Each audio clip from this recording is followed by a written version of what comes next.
All right, so the penultimate episode of Invincible Season 3 just came out, and I want to go ahead and talk about it. This was so much fun to watch, especially if you read the comics. I'm going to go ahead and get into some spoiler talk. Obviously, 3, 2, 1, let's go.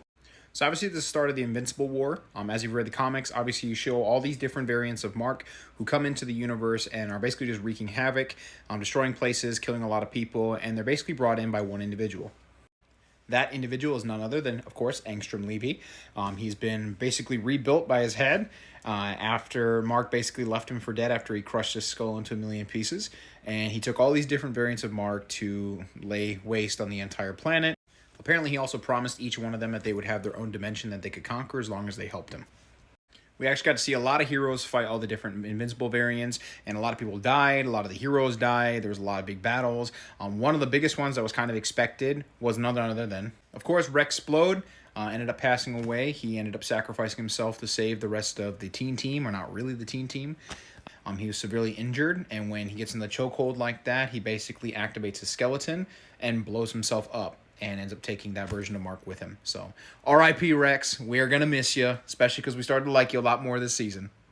Now, another hero that was in the show that I didn't expect to see, I didn't know if they were going to have him or not, was none other than Tech Jacket. I'm so bummed. I feel like they did him so dirty. Because if you see below, this was him in the comics, completely just destroying these different versions of Mark. In this version, you see a quick little clip of him, but nothing really else.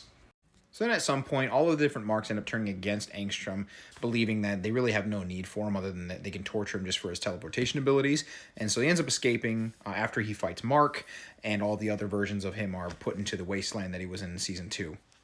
Now, after everything is said and done, and they start doing the cleanup, Mark just really cannot catch a break, because what does he hear? Prepare for my arrival. And then as he looks up, he sees none other than Conquest. And cool enough, Conquest actually is voiced by Jeffrey Dean Morgan. If you don't know him, obviously Negan from The Walking Dead. And that was a really cool surprise. So it's actually really cool because Stephen Yeun actually voices Invincible and Mark in the show. So it's kind of like they're going to go head-to-head for a second time. So basically Negan versus Glenn round 2. Then, of course, the episode ends with a scene reminiscent of what's on here.